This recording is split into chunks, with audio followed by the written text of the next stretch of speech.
네, 이번엔 중동 상황 전문가와 함께 자세히 짚어보겠습니다. 성일광 서강대 유로메나 연구소 교수, 문성묵 한국국가전략연구원 통일전략센터장 두 분과 함께하겠습니다. 어서 오십시오. 네, 안녕하십니까. 네, 트럼프 미국 대통령이 호르무즈 해협을 통과하는 선박 호위 작전에 동맹국의 동참을 요구하고 있습니다.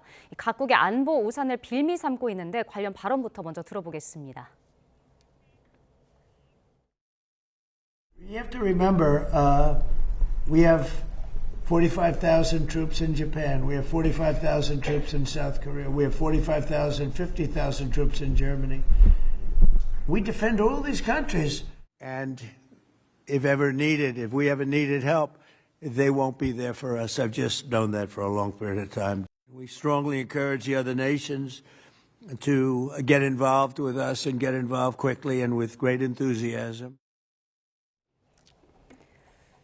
네, 각국 몇 개 나라를 콕 집어서 미군이 이제 주둔하고 있는 규모를 언급하기도 했습니다. 파병 결단을 좀 촉구하고 압박하는 모양새라고 봐야 될까요? 그렇죠. 이제 주둔하고 있는 미군 숫자까지 콕콕 집어서 얘기했는데 한 번도 제대로 얘기한 적은 없는 것 같아요. 네. 3개국이 지금 똑같습니다. 45,000명으로 통일을 했습니다. 그래서 이거는 잘 이유를 모르겠어요. 일부러 고의로 숫자를 많이 얘기해서 한국의 어떤 양보를 받아내기 위해서 그러는 건지, 아니면 주변에 있는 참모들이 이 부분에 대해서 전혀 얘기를 못하고 있는 건지 계속해서 똑같은 실수를 범하고 있는데요. 중요한 것은 어쨌든 주한미군이 주둔하고 있기 때문에 우리가 한국을 많이 도와주고 있지 않냐. 자, 그렇기 때문에 우리가 힘들 때 한국이 좀 도와줘야 된다라는 점을 강조하기 위해서 주한미군 규모를 얘기한 것 같습니다. 예. 우리 센터장님은 어떻게 보십니까? 이 숫자를 왜 부풀렸다고 보세요? 그러니까 우리나라 그 주한미군 병력을 45,000명이다 이렇게 했는데 실제로는 3만 명이 좀 안 되는 수준이잖아요. 28,500명이죠. 예. 정확하게 말하면. 근데 이제 독일하고 일본 숫자는 거의 비슷해요. 그 숫자에 근사하게 얘기를 한 것이고, 네. 한국만 이제 숫자가 톡톡하게 차이가 나는데, 이게 말씀하신 대로 어제 오늘의 일은 아닙니다. 여러 번 그랬어요. 근데 사실 그걸 우리가 나서서 그거 아니다라고 아마 수정하지 않았을 것 같아요. 저는 그렇게 생각을 합니다. 일단 숫자가 많아야 그만큼 많이 기여하는 것이 되잖아요. 그렇기 때문에 일부러 많이 얘기할 수도 있고, 아니면 트럼프 대통령의 머릿속에 워낙 세계의 일들이 다 이제 기억에 정확한 기억, 수치에 해당되는 거니까 그럴 수도 있다고 생각을 하는데, 어쨌든 지금 트럼프 대통령의 저런 얘기는 지금 미국이 호르무즈 해협을 통해서 운송되는 기름 중에 미국으로 가는 거는 거의 없다. 이건 미국의 일이 아니라 아시아의 일, 특히 중국, 일본, 한국의 일이다. 그리고 유럽도 무관하지 않다. 그러니 지금 호르무즈 해협의 안전통항 문제는 미국만의 일이 아니고 모두의 일이고, 특히 미국의 도움을 받고 있는 나라들은 우리가 필요할 때, 우리가 도움을 요청할 때 적극 좀 나서야 되는 거 아니냐라고 해당 나라에도 얘기하고, 예. 동시에 미국 내 여론도, 미국 내에서도 트럼프 대통령에 대한 불만과 비판의 목소리가 있거든요. 자, 우리는 할 수 있는 모든 방안을 다 강구한다라는 것도 보여주고, 또 한편으로는 이란을 향한 메시지도 있습니다. 그러니까 이제 연합함대의 구상은 이란이 호르무즈 해협에 대해서 어쨌든 자기들은 봉쇄 안 하고 있다고 얘기하지만 사실상 봉쇄된 거거든요. 그렇기 때문에 지금 그렇게 하는 것은 좋지 않아. 그것은 국제사회에서 이란 너희들이 고립되는 것이고 결과적으로 성공할 수 없는 거야. 예. 라고 하는 것을 보여주고 싶은 그런 다목적의 카드가 거기 담겨져 있다고 저는 봅니다. 네, 도움을 받는 나라들이니만큼 이번엔 도움을 줘라라는 이제 미국의 압박이 좀 거세지고 있는 건데, 조현 외교부 장관은 이제 마코 루비오 미 국무부 장관과 통화를 했더라고요. 중동 파병 요청 관련해서 근데 애매한 답을 했습니다. 요청이라고 할 수도 있고 아니라고 할 수도 있다 이렇게 이야기를 했는데, 어떤 상황인 걸까요? 우리는 거리를 두고 있는 걸까요? 근데 이제 이미 청와대는 입장을 발표를 했죠. 신중하게. 그러니까 미국과 충분히 소통하고 있다. 그리고 신중하게 검토하고 있다라고 하면서 이제 덧붙인 얘기가 뭐냐면, 네. 호르무즈 해협의 안전 통행, 자유 통행은 이건 반드시 확보돼야 한다라는 원론적인 얘기를 했어요. 국제법적인 얘기죠.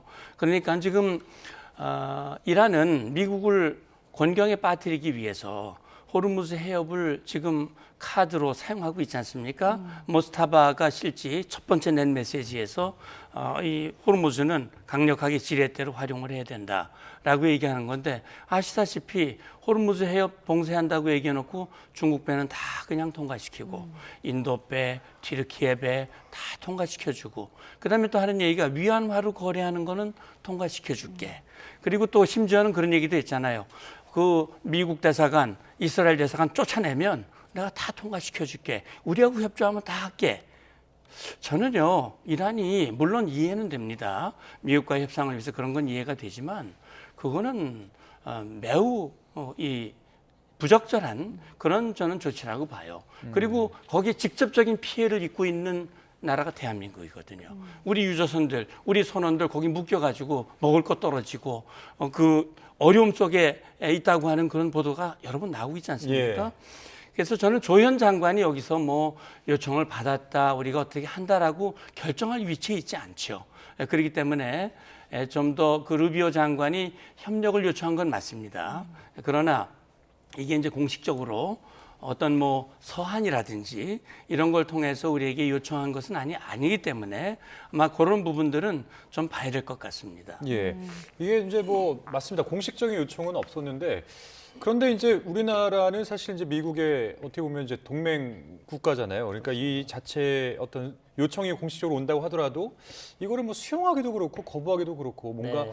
즉답을 하기가 참 어려운 상황인데, 어떨까요? 이제 만약에 우리가 거절하게 된다면 미국이 할 수 있는 조치가 또 뭐가 있을지 이것도 좀 궁금합니다. 우리와 함께 지금 해야 될 여러 가지 사업들이 있죠. 예를 들면 뭐 잠수함 사업도 해야 되고요. 그다음에 여러 가지 또 관세 협상이라든지 추가적으로 우리가 미국과 추진해야 될 많은 일들이 있는데, 자, 이 부분에 대해서 트럼프 대통령이 한국이 이렇게 비협조적으로 나온다면 여러 가지 부분들에 있어서 같이 해야 될 협력 사업에 있어서 우리에게 조금 불이익을 줄 가능성이 충분히 있겠죠. 그리고 또 관세를 가지고 또 한국에게 압박을 할 수도 있는 것이고, 자, 이런 모든 문제는 사실상 우리한테 불리할 수밖에 없습니다. 그렇기 그럼 때문에 어떻게 해야 될까요? 이거를? 현 시점에서는 저는 일단 신중하게 더 생각을 더 해야 되고요. 일단 시간을 벌어야 됩니다. 시간을 최대한 벌어야 시간을 벌어야 된다. 왜냐하면 지금 다른 국가들은 다 보시면 전부 다 중국 군사행동 중단해야 된다. 유럽의 전쟁 아니다. 독일 어떤 형태든 참여하지 않겠다. 영국 더 큰 전쟁에 휘말리지 않겠다. 프랑스 해군태세 변화 없다. 그리고 해군 문제 좀 안정화되면 생각해 보겠다. 일본도 지금 고민 중이고요.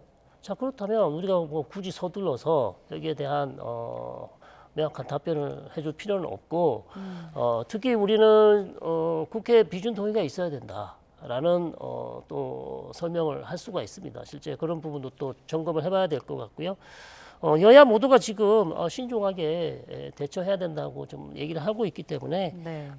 긴 호흡으로 여러 주변국들의 대응을 좀 살펴보고, 그 다음에 호르무즈 해협 전쟁이 혹시 좀 빨리 끝날 가능성은 없는지, 이런 것 저런 것 모든 것을 다 살펴보고 신중하게 결정해야 된다고 봅니다. 네. 지금 뭐 얘기해 주신 대로 각국의 반응을 좀 보면 중국은 사실상 뭐 군함 요청을 거절한 상태고, 독일도 좀 뚜렷하게 거부 방침을 밝혔거든요. 사실상 다른 나라들도 좀 거부 의사를 밝힌 것이나 다름없는 그런 뜻을 밝혔는데, 우리로서는 지금 교수님께서는 뭐 시간을 좀 더 벌어야 한다라고 했지만 사실 이게 어느 정도 한계가 있을 수도 있잖아요. 이 출구 전략을 어떻게 좀 마련을 해야 될까요? 예, 그러니까 저는 그렇게 생각을 합니다. 한국은요, 기본적으로 미국의 동맹이거든요.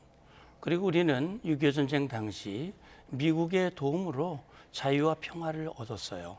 그리고 한미동맹이 오늘의 대한민국을 만드는 데 있어서 핵심적인 역할을 한 건 분명합니다. 네.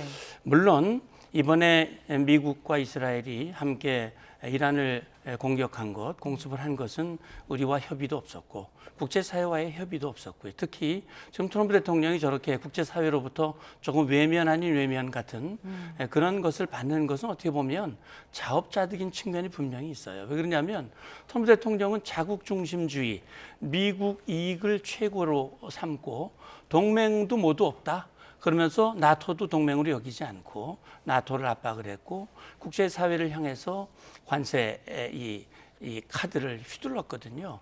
그렇기 때문에 국제사회에 많은 인심을 잃었어요. 그리고 특히 그린란드 문제 뭐 이런 것 때문에 나토 국가들과도 굉장히 불편한 그런 상황이 있었거든요. 그러니까 이게 과거의 걸프전이라든지 이라크전이라든지 뭐 아프간전이라든지 리비아 사태, 그동안 중동에서 문제가 있을 때 나토 적극적으로 협력했습니다. 그러니까 지금 상황은 그때와 조금 다른 부분이 있어요. 이건 트럼프 대통령의 어떤 독특한 그런 어떤 리더십이나 그동안 뿌려놓은 그런 것의 결과라고 저는 볼 수 있는데, 저는 그렇게 생각을 합니다. 저는요, 나라 사이의 관계도 그렇고 개인의 관계도 그렇고 중요한 것은 신뢰라고 생각을 합니다. 그래서 어쨌든 미국이 우리의 동맹이기 때문에 지금 이 행동이 또는 지금 상황이 과거와 다른 건 분명하지만 우리가 동맹으로서 미국의 어려움, 그런 것들을 이재명 대통령이 트럼프 대통령하고 지난해 그 경주에서 충분히 소통을 하고 서로 간의 이 투명성이라든지 이런 거 쌓았지 않습니까? 그래서 그런 것들에 대해서 좀 소통을 하면서 우리가 미국의 어려움에 동참을 하되 지금 전쟁에 휘말리지 않고 또 이란 구도 척지지 않되 우리의 국민을 보호하고 우리의 유조선을 보호하고 경제적인 이익을 확보하고 이런 것들, 절묘한 솔로몬의 지혜와 같은 이런 것들이 필요하다는 얘기죠. 다른 나라에 거부하다고 해서 우리도 거부, 이거는 아니거든요. 저는 제일 먼저 우리가 유심히 봐야 할 거는 일본입니다. 이제 19일 지금 다카이치 총리가 미국 트럼프 대통령과 정상회담이 예정이 돼 있죠. 예. 며칠 안 남았잖아요. 네네.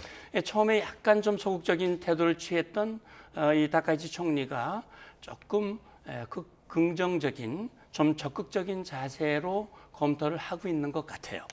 그렇기 때문에 우리가 일본의 판단과 결정을 예의주시하면서 우리도 우리의 안전과 지금 우리 이재명 정부의 외교 노선이 첫째는 국익입니다. 그다음에 실용입니다. 국익과 실용을 함께 맞출 수 있는 그런 어떤 이 판단과 결정, 저는 뭐 찾아보면 전 충분히 있다고 생각을 합니다. 예. 그러니까 뭐 우리가 지금 외교적으로 취해야 되는 어떤 그런 자세에 대해서 좀 짚어주셨는데, 네. 우리 내부로 좀 눈을 돌리게 되면 여야에서도 모두 말씀하신 대로 좀 심중한 입장을 요구하고 있는 것 같아요. 네. 그리고 이제 국회 비준이 필요하다 이런 입장을 좀 내세우고 있는데, 그런데 만약에 파견이 좀 구체화가 된다면 네. 이게 이제 현실적으로 걸리는 시일이 어느 정도 될까요? 시간이 많이 걸리죠. 왜냐하면 군사 전문가들이 계속 하시는 말씀이 지금에 가지고 있는 이 지금 청해부대가 쓰고 있는 그 군함으로는 되지도 않고요. 더 큰 군함을 또 보내야 되고, 예. 그 다음에 지금 있는 청해부대에 있는 이 병력들은 전투 병력이 아닙니다. 그래서 새롭게 전투 병력을 또 충원을 해야 되고요.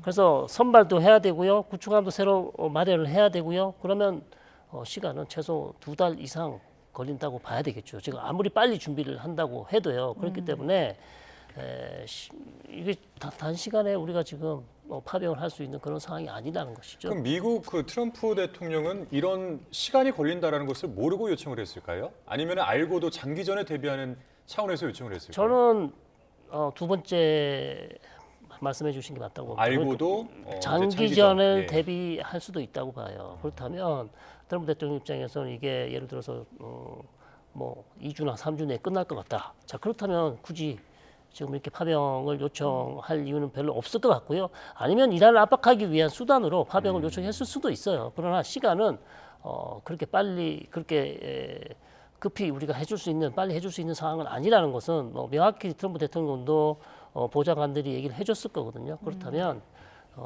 이런 시일 내에 우리가 지금 이것을 해줄 수 있는 상황은 아니다. 최소 2개월에서 3개월 아니면 국회 비준 동의 같은 것도 필요하다면 시간이 더 걸릴 수도 있겠죠.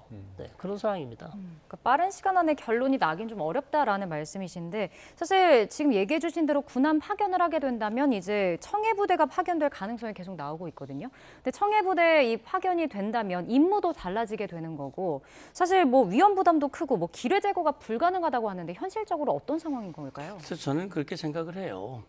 이게 지금 미국도 말이죠. 이 관련국들을 참여하라고 요청을 해놓고 거기에서 이란의 타겟, 표적이 되고 거기서 인명 피해가 발생하고 그런 상황이 되면 트럼프 대통령 더 어려워집니다.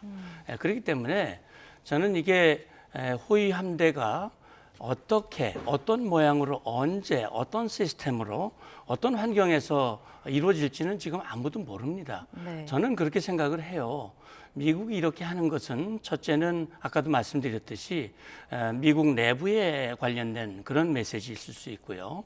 그다음에 주변국들 관망하고 이렇게 왜 남의 일인 것 같이 해. 이건 우리 모두의 일이야. 이란의 핵 위협이 미국만의 위협이야? 이건 국제사회 위협 아닌가? 이란이 핵을 만약에 가지게 되면 이건 전 세계 유럽에도 위협이야.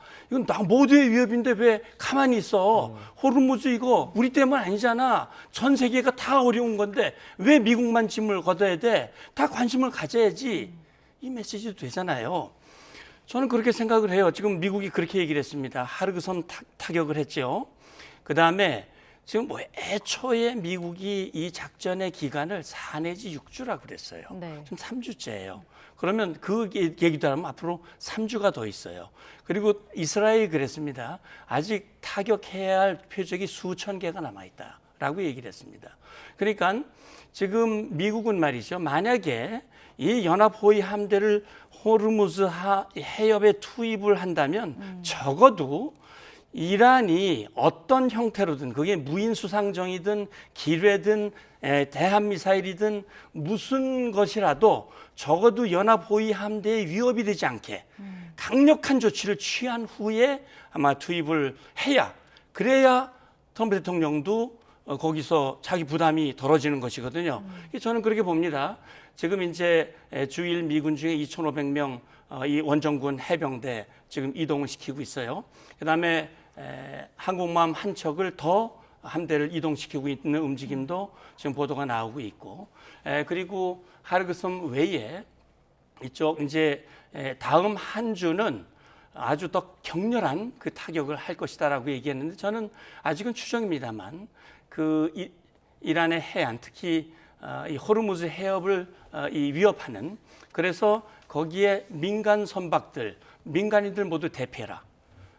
거기에 대한 강력한 타격을 하겠다라고 얘기를 했기 때문에 저는 미국 그렇게 얘기했을 때 어떤 조건에서 이 호위 함대를 투입할지 이건 아직 아무도 모르거든요. 예. 근데 마치 지금 이란을 공격하고 전쟁하는데 관련국이 들어와서 우리와 같이 전쟁하자. 사실 그런 거 아니거든요. 지금 미국이 얘기하는 거는 그 유조선을 호르무즈 해협을 안전한 통행, 안전 자유를 확보하기 위해서 지금 얘기를 하고 있는 것이기 때문에 청해부대 말씀하셨어요. 네. 청해부대가 2020년 미국과 이란이 솔레이마니 이 살해하고 나서 상당히 불편하고 이란이 호르무즈 해협을 봉쇄한다고 그랬을 때 일시적으로 이 아덴만에 나가 있던 청해부대의 임무를 확대하면서 이쪽 페르시아만 쪽으로 확대해서 투입한 적이 있습니다. 예. 그래서 저는 이번에도 만약에 우리가 미국과 이란의 전쟁하는 이 작전에 일체 우리는 관여하지 않는다. 오로지 우리 유조선의 안전을 확보하는 데만 우리는 한다. 이거 그렇게 한다면 지금 대조영함 우리 청해부대 요원들이 상당히 특수부대 요원도 들어가 있고 여러 가지 뭐 헬기도 있고요. 일부 부족하지만 무장들이 돼 있고 그동안 우리 상선과 우리 배를 보호하는데 굉장히 중요한 역할을 그동안 많이 해왔거든요. 네. 아시다시피 2011년에 아덴만 작전도 있었고요. 그래서 저는 만약에 한다면 여기서 만약에 간다면 다른 배로 부대를 구성을 해서 이동한다면 말씀하신 대로 2달 정도 걸릴 겁니다. 예. 그러나 청해 부대를 일부 이동을 해서 만약에 일본도 한다면 현지에 파견돼 있는 구축함을 아마 옮겨서 할 가능성이 저는 높다고 봅니다.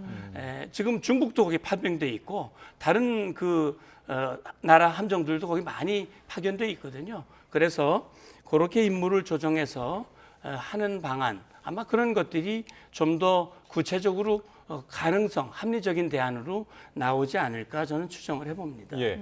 우리 센터장님이 이제 답변 중에 말씀을 잠깐 언급해 주신 부분인데 일본하고 이제 미국의 정상회담이 19일 네. 아니겠습니까? 이틀 뒤인데 이때 과연 트럼프 대통령이 공식적으로 요청을 할 것인지 네.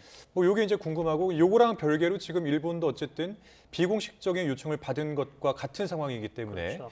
지금 현재 뭐 자위들을 파견할지 검토하는 작업에 착수했다 이런 보도도 나왔거든요. 네. 어떤 결정을 하게 될까요? 될까요? 글쎄요. 트럼프 대통령이 아마 정상회담에서 아마 확실하게 얘기를 할 가능성이 높고요. 그렇다면 일본도 고민을 해야 될 텐데 네. 뭐 관방장관은 아직 공식적으로 요청 받은 바 없다. 또 그렇게 얘기를 하고 있고 일본 역시도 이 부분에 대해서 상당히 지금 신중한 자세로 지금 신중하게 결정하겠다고 얘기를 하고 있기 때문에 제 생각에는 이 정상회담 때 어떤 즉답을 하지는 않을 것 같아요.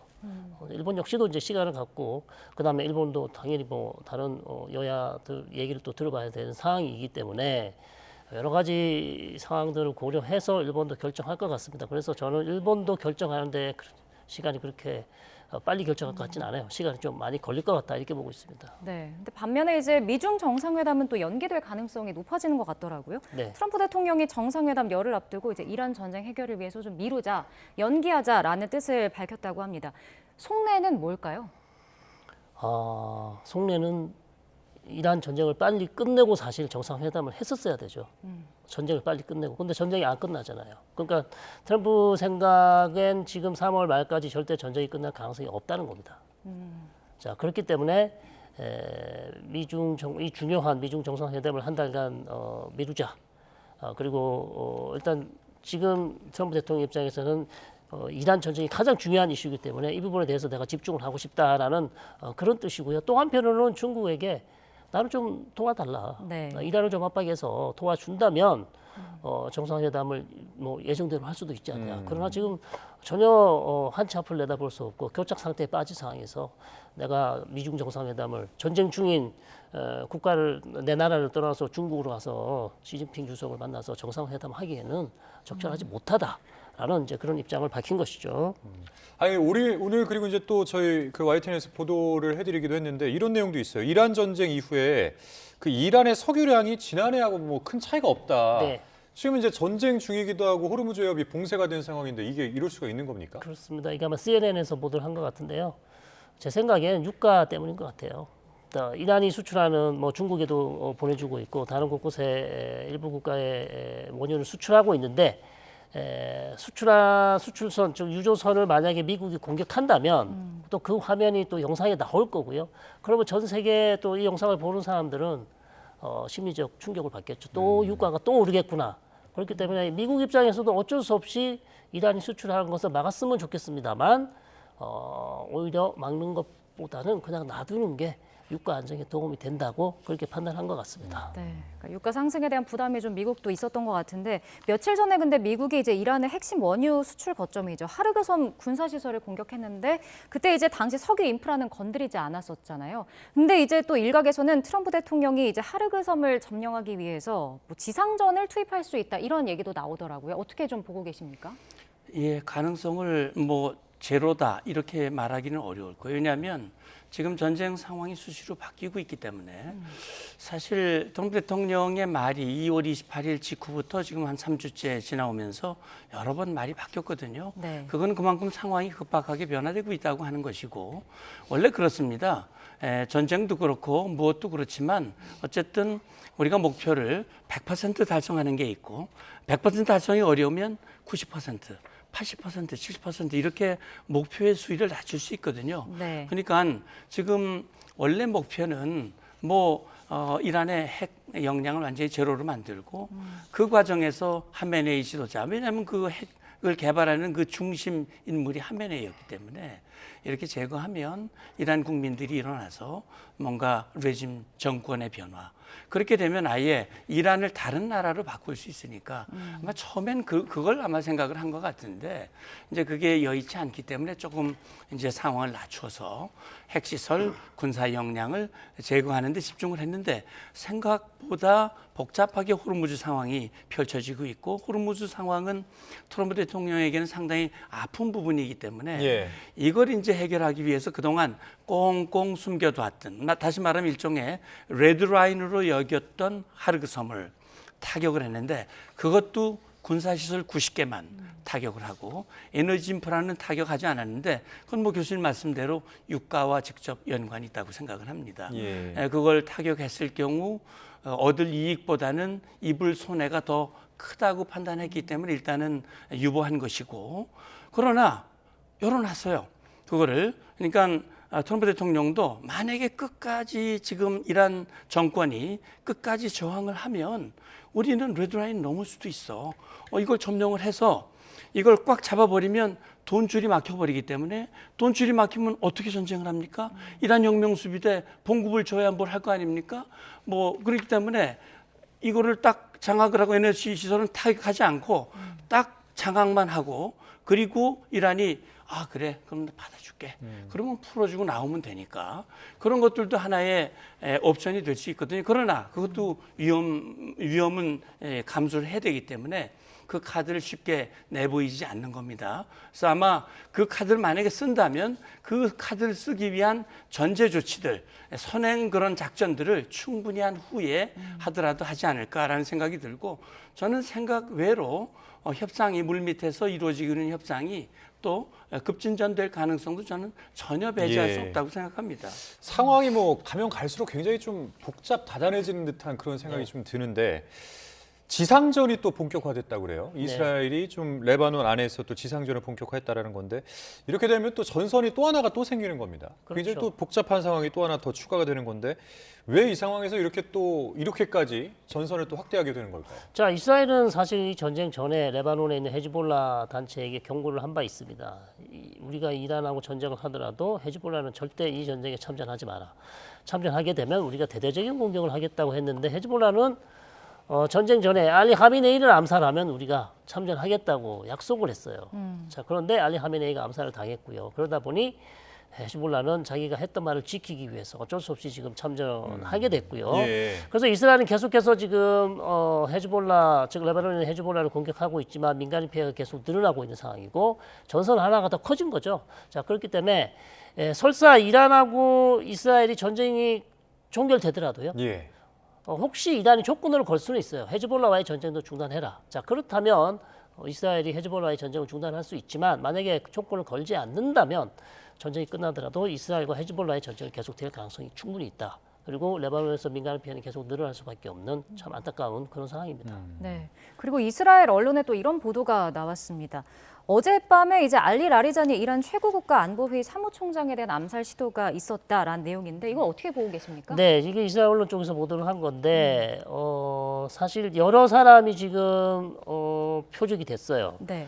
그런데 아시다시피 혁명수비대 밑에 혁명수비대를 뒷받침하고 있는 민병대 조직이 있습니다. 우리가 이거 바시지라고 하는데 사실 이 사람들이 반정부 시위할 때 가장 강경 진압을 했던 사람이란 말이죠. 상당히 중요한 사람입니다. 그래서 바시지 사령관이 이미 암살로 사망을 한 걸로 지금 확인을 하고 있어요. 아, 예. 예, 그래서 이름이 골람 레자 솔레이마니라는 사람이 바시지 사령관이 이미 이스라엘 쪽에서는 사망했다고 확인하고 있고 그다음에 방금 말씀해 주신 네. 알리 라리자니 사실 이란의 가장 지금 최고의 권력자라고 할 수 있을 만큼 상당히 실세라고 알려져 있습니다. 물론 무스타바가 지금 이제 자리를 비우고 있기 때문에 그런 겁니까?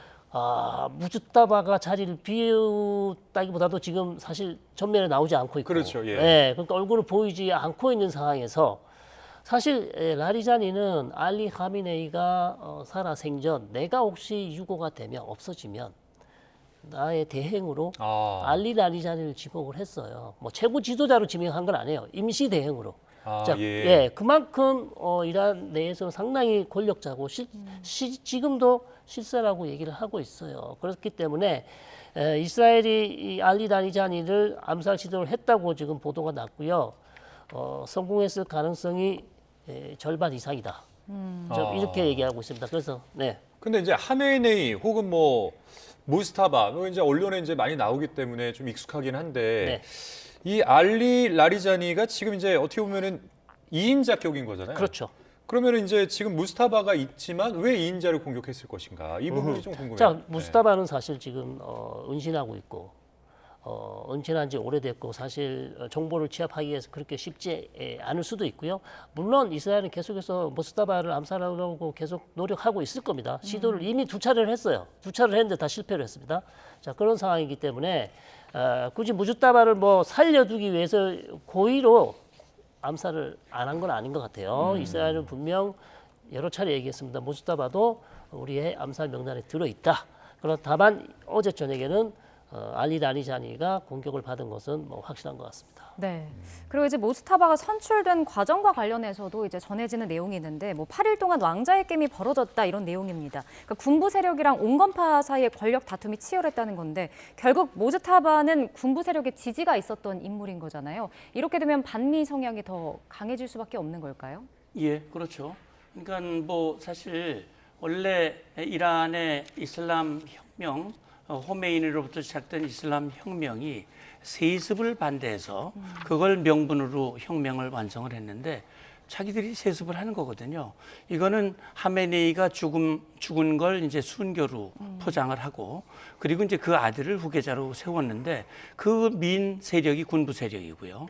그러니까 지금 미국, 이스라엘 향해서 저항하고 지금 그동안 이란이 반미, 반이스라엘, 그다음에 아까 얘기한 헤즈볼라를 비롯해서 저항의 축을 계속 힘을 길러서 그들로 하여금 많은 문제를 일으켜왔던 건 사실이거든요. 핵 개발을 시도했고 그렇기 때문에 모스타바가 정말 정상으로 돌아와서 계속 혁명 수비대라든지 바시드 민병대라든지 지금의 권력을 뒷받침하는 이런 세력들과 결집을 해서 저항을 한다면 상당한 강경 노선을 이어가겠지만 저는 그렇게 생각을 합니다.